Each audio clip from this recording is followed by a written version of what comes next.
And all that comes back to this thing that we call a food desert, right? Petersburg is considered a food desert. So as an educator, I'm a teacher of 20 plus years, taught everything from kindergarten to being a principal. I've taught at every school here in this city. I got kids who I taught in 7th grade who not only helped build this farm up, but also bring their kids here to enjoy this farm.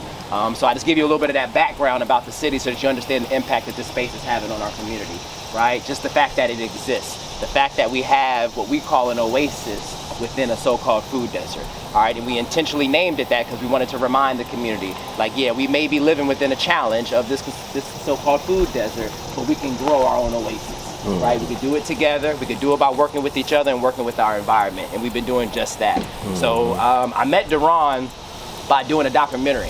So I was trying to show the community. I initially turned my front yard into a community garden with a group of kids. Right, that was my attack at living in a food desert. Right, let's start a community garden. I don't have any land, so let's do my front yard.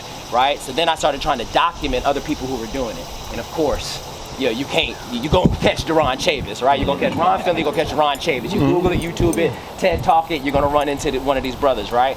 So I noticed that he was up the street, right at Halifax and Hardwick Street, which is about 10 minutes from here. He turned a gym where James Brown once performed into an indoor agricultural center. To me, that was super creative. When I looked at his videos, he was hip hop to me, like he was familiar to me. He was like the kids that I was teaching. He was like my brother. He was like my dad. He looked like me, felt like me. So I thought that was important. So I started taking his classes. He left that part out. I was a student of his, still am a student of his. You know what I'm saying? Just informally now. Now I'm studying his Instagram.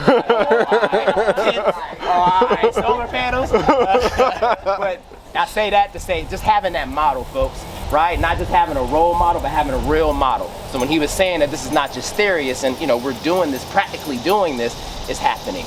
And for us to be able to see how that contributes to the inspiration of the community, right? When kids who were walking to school maybe walking to school maybe a year ago, they walked past this space and it was just grass. Then they walked back, maybe 6 months later and they heard a rooster. They saw a chicken coop. You know what I'm talking about? And that's a nice chicken coop. Come on now. You know what I mean? Like some of these chicken coops look better than some of the homes that are sitting here in Petersburg, just to be honest. You know what I mean? So to give them that sense of pride. And the beauty of partnering with Agrarian Trust is that we went nationwide with our attempt to seek funds for this, right? So we could have done this ourselves, right? Ain't nothing that we can't do, but it would have taken a lot more time. It would have taken a lot more effort. We would have been exhausted at the end of that and wouldn't have had the energy to develop this space the way that we did. We linked up with Agrarian Trust. They reached out to their network. It exposed us. It exposed our story. It exposed our energy, our passion to the rest of the nation. And then what it did for the city of Petersburg is we got to look at that list of people who were donating. Seattle, Washington, $3,500. Right. Los Angeles, $1,500. These folk don't even know us. You know what I mean? Like, who are they? But they do. They feel us. So it showed a deeper connection. You know what I mean? That our community extended beyond Petersburg. One, it extended to Richmond, where somebody is, and I would use the word popular for now, but somebody that was so effective, that was not just talking it, but walking it, like Tyrone Chavis, to see him here in Petersburg and planting seeds, right? And then for us to see that even people outside of the state of Virginia wanted to contribute to what we had going on. So I say all that to say, I went from being a farm assistant on this land. I knew the two previous owners. All right, the first owner, we were working together on developing an educational program. Things didn't work out. He got sick, sold the land. After that, I got a job with an organization. I literally left being a principal in Charlotte, North Carolina. I left being a principal, salary position, came back here, moved my family here. We moved into the apartment complex right on the other side of this tree line, and I rode my bike to work every day as a farm assistant here for $15 an hour. And I think that's important to say, right? Another one of those seeds that was sown, right? I left $60,000 a year in Charlotte, North Carolina, my hometown.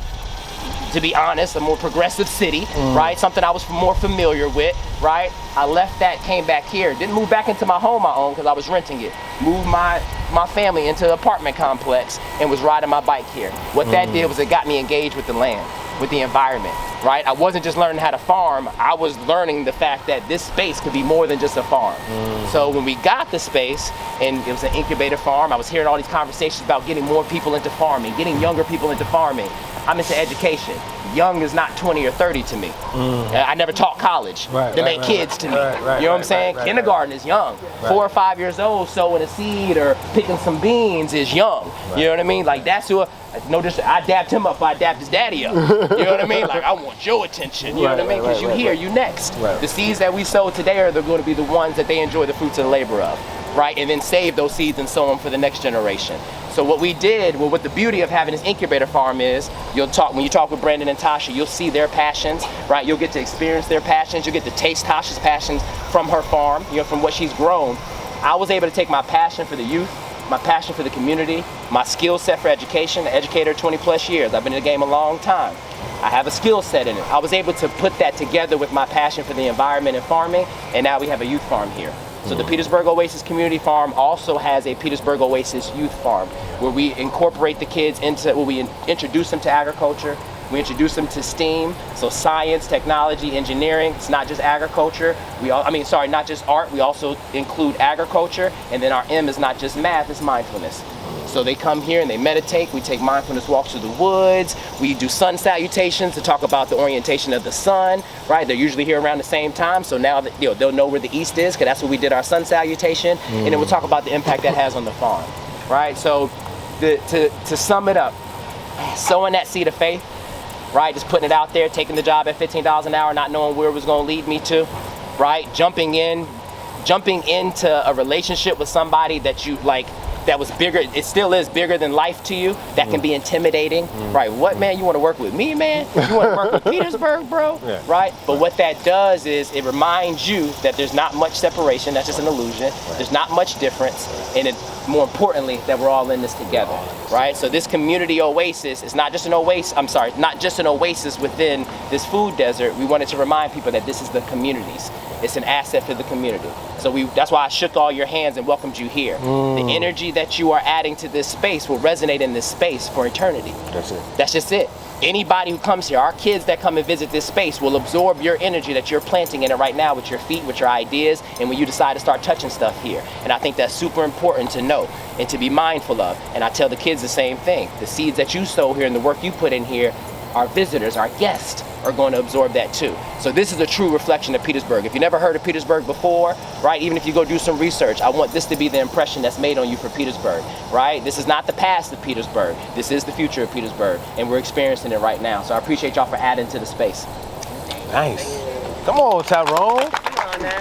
You got a future as a preacher, brother. So Tasha, you want walk and talk, or how you want to do it?